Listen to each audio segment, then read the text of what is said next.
A team seeks donations to keep translating manga. Fans can help or buy official copies later. Two heroes face a giant skeleton king. It glares, crackling with dark power. The girl points at the crown. It's wearing a crown, she says. Looks like a big shot. The boy stares hard. He wonders if this undead king is truly. Today we have Yuusha party ni Kawaii Kogaita no D. Kokuhaku Shitemita.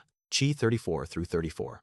Subscribe for more recaps. Strong. The girl scoffs. Only in appearance, she says. He blinks, surprised. She explains. It's not much different from an ordinary undead. Just a bit wiser. He narrows his eyes. He's thinking fast, planning his next move. A comic shows without its crown, the king looks like any other skeleton. He asks her, "Did you learn mind reading from Sophia-sen?" She looks away. She admits, "I've been able to read your thoughts lately." He frowns. The king stirs. "Enough talking," the girl says. "It's moving." The boy shouts, "I'll return you to heaven." The king just laughs. The king turns, yelling, "Hey, we've got intruders." The girl sighs. "They've all been purified by Cecilia. They won't come." He points. "Now then, I'll aim for its crown." She nods. He dashes forward. Lightning flashes as he strikes. The king barely moves. The king smirks. "You won't hit me." The boy grins, unfazed. He leaps. "I can easily read your movement." The crown flies off. The king stands still. Its power fades without the crown. The crown clatters to the floor. The king looks stunned. The king shrinks, screaming, "Aye, H!" It's just a normal skeleton now. The boy laughs. "You're the worst."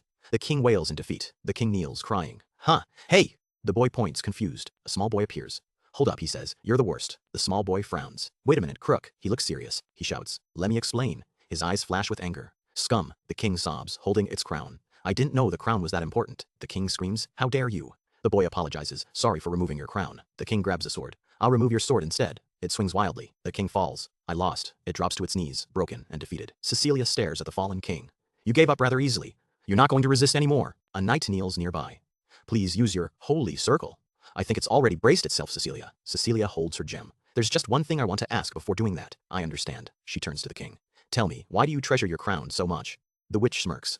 "You want something from a monster?" Cecilia asks softly. "Important? You might be a king of a certain country before you turned undead." The king whispers, "I just knew it was important to me." The king clutches its crown. "I do not know why. The crown was important to me." Its voice cracks with old pain. Cecilia's eye widens. This feeling. She senses something deeper than just a curse or a crown. She smiles gently. "In that case, I'll send the crown as well.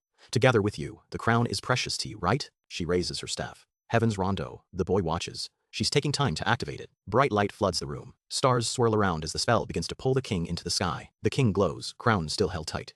Its skull smiles faintly as the magic lifts it upward. The light surges higher. Tiny star shapes float around as the king rises toward the heavens. The king hears a voice. "I can hear a voice."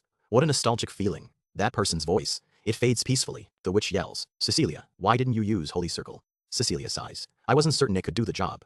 So I used Heaven's Rondo." The team wraps up their quest, relieved the last undead is gone. They agree to drop the matter and head home. Cecilia orders the two to check the mansion one last time. They protest, but she insists they must do it. They grumble, but agree to check the mansion. She reminds them they haven't done anything useful yet. They plan to go home, but one stops them. He insists they check everything is in order before leaving. They decide to return to the carriage first. The girl asks to lean on his shoulder, and he agrees. She drinks water, weak from the fight.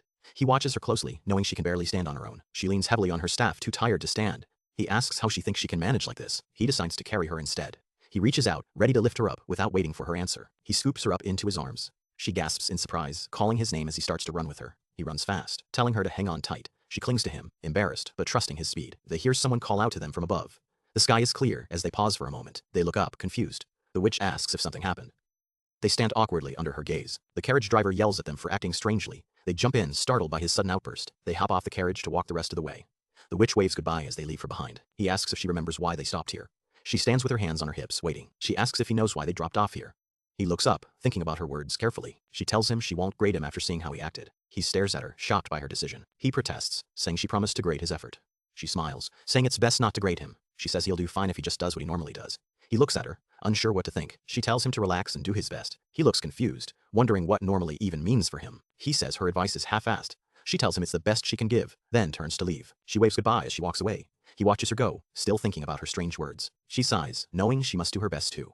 She walks alone, determined to prove herself. He looks at the mansion, shocked by what he sees. The building stands tall, untouched by their fight. They sit inside, sipping tea. She says they finished the quest without damaging the mansion at all. They see an ad for the mansion, praising them as purifiers. The slogan is already being used to sell it. He sighs, annoyed they're not famous.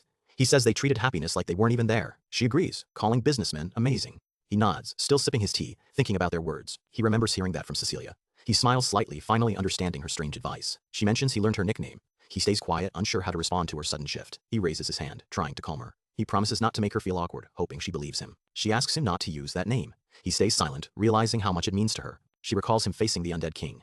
She says he was awe-inspiring, her voice soft with memory. He denies being a saint. She insists, remembering how he used his magic to save the undead king. He remembers reaching for her hand at the demon lord's castle. His eyes grow distant with the memory. She sees herself in the undead king. He sits still, letting her words sink in without interrupting. She calls him nostalgic. He admits she's not wrong. To her, he's a goddess who saved her life. She stares at him, speechless. He looks away, cheeks red, wishing he hadn't said it so plainly. He mutters it was embarrassing. He hides his face, wishing he could take back the bold confession. He stammers, trying to fix it. She watches him, amused by how flustered he suddenly is. He suggests going to the garden. He offers to teach her taijutsu, changing the subject fast. She grabs his arm, eager. She heard he's been training with Sick, and she's ready to test him. She grins, refusing to lose. He laughs, matching her energy, excited for their friendly match. They train under the moon. They push each other hard, until both are too tired to move. The scene fades to white. Silence falls, as if the world paused to let them catch their breath. Sophia scolds them for overdoing it. They stand side by side, guilty but still smiling. They look at each other, tired but happy. He smiles softly. She's still watching him, eyes warm.